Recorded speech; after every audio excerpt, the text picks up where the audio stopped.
کوہ طور پر جب اللہ تعالیٰ سے کلام ہوا اور موسیٰ علیہ السلام کو نبوت عطا کی گئی اور فرعون کو دعوت دینے کا حکم دیا گیا، تو حضرت موسیٰ علیہ السلام کو یہ فکر ہو گئی کہ میں ایک فرعونی دربار کا مفرور ملزم قرار دیا گیا ہوں۔ اب اس کے پاس دعوت رسالت لے کر جانے کا حکم ہوا ہے اور اپنی زبان میں لکنت کا عذر بھی سامنے آیا، تو اللہ تعالیٰ کی بارگاہ میں عرض پیش کی۔ اللہ تعالیٰ نے ان کی فرمائش کے مطابق ان کے بھائی حضرت ہارون علیہ السلام کو شریک رسالت بنا کر ان کے پاس وحی بھیج دی اور یہ حکم دیا کہ وہ حضرت موسیٰ علیہ السلام کا شہر مصر سے باہر استقبال کریں۔ اس کے مطابق موسیٰ علیہ السلام وہاں پہنچے، ہارون علیہ السلام سے ملاقات ہوئی۔ دونوں بھائی فرعون کو دعوت حق دینے کے لیے اس کے دربار پہنچے۔ کچھ وقت تک ان کو دربار میں حاضری کا موقع نہیں دیا گیا۔ یہ دونوں دروازے پر ٹھہرے رہے، پھر بہت سے پردوں میں گزر کر حاضری کی اجازت ملی اور دونوں نے فرعون سے کہا، ہم دونوں تیرے رب کی طرف سے قاصد اور پیغمبر ہیں۔ فرعون نے پوچھا، تو بتلاؤ تمہارا رب کون ہے؟ حضرت موسیٰ اور ہارون نے وہ بات کہی جس کا قرآن نے خود ذکر کیا ہے۔ اس پر فرعون نے پوچھا، تم دونوں کیا چاہتے ہو؟ اور ساتھ ہی قبطی مقتول کا واقعہ ذکر کر کے حضرت موسیٰ علیہ السلام کو مجرم ٹھہرایا۔ حضرت موسیٰ علیہ السلام نے مقتول کے معاملے میں تو اپنی خطا اور غلطی کا اعتراف کر کے ناواقفیت کا عذر ظاہر کیا۔ حضرت موسیٰ علیہ السلام نے فرعون کو خطاب کر کے پوچھا کہ کیا تم اس پر راضی ہو کہ اللہ پر ایمان لے آؤ اور بنی اسرائیل کو غلامی سے آزاد کر دو؟ فرعون نے اس سے انکار کیا اور کہا کہ اگر تمہارے پاس رسول رب ہونے کی کوئی علامت ہے تو دکھلاؤ۔ حضرت موسیٰ علیہ السلام نے اپنی عصا زمین پر ڈال دی تو وہ عظیم الشان اژدہا کی شکل میں منہ کھولے ہوئے فرعون کی طرف لپکی۔ فرعون خوف زدہ ہو کر اپنے تخت کے نیچے چھپ گیا اور موسیٰ علیہ السلام سے پناہ مانگی کہ اس کو روک لیں۔ حضرت موسیٰ علیہ السلام نے اس کو پکڑ لیا، پھر اپنے گریبان میں ہاتھ ڈال کر نکالا تو وہ چمکنے لگا۔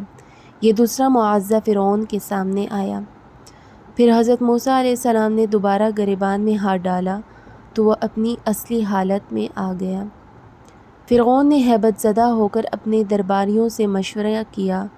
درباریوں نے متفقہ طور پر کہا کہ کچھ فکر کی بات نہیں، یہ دونوں جادوگر ہیں، اپنے جادو کے ذریعے تم کو تمہارے ملک سے نکالنا چاہتے ہیں اور تمہارے بہترین دین و مذہب کو مٹانا چاہتے ہیں۔ آپ ان کی کوئی بات نہ مانیں اور کوئی فکر نہ کریں، کیونکہ آپ کے ملک میں بڑے بڑے جادوگر ہیں۔ آپ ان کو بلا لیجئے، وہ اپنے جادو سے ان کے جادو پر غالب آ جائیں گے۔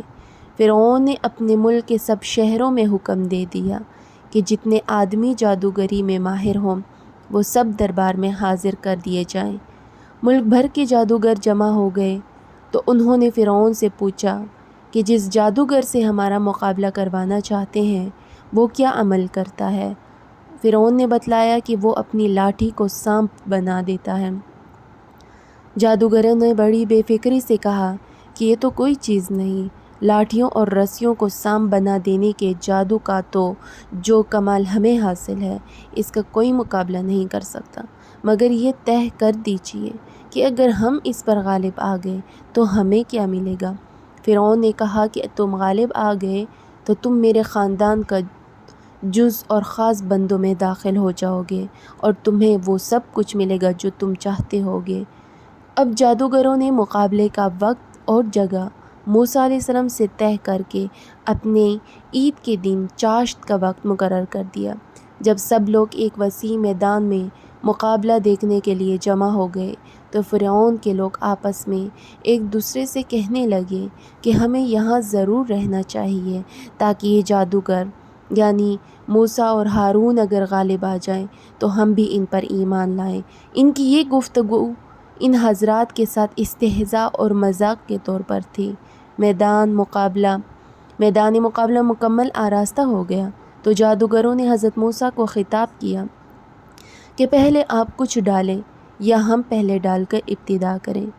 حضرت موسیٰ علیہ السلام نے ان سے کہا کہ تم ہی پہل کرو، اپنا جادو دکھلاؤ۔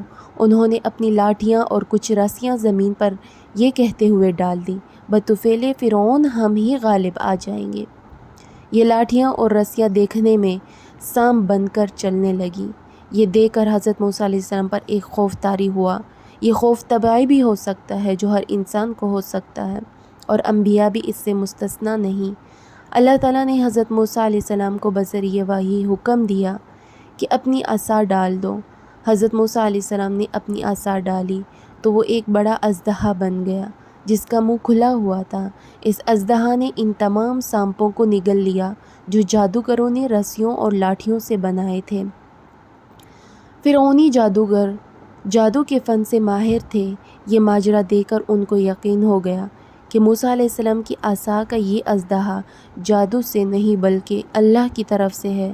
اس لیے جادوگروں نے اسی وقت اعلان کر دیا کہ ہم اللہ پر اور موسیٰ علیہ السلام کے لائے ہوئے دین پر ایمان لے آئے، اور ہم اپنے پچھلے خیالات و عقائد سے توبہ کرتے ہیں۔ اس طرح اللہ نے فرعون اور اس کے ساتھیوں کی کمر توڑ دی، اور انہوں نے جو جال پھیلایا تھا وہ سب باطل ہو گیا۔ آگے کا واقعہ اگلے پارٹ میں بیان کیا جائے گا۔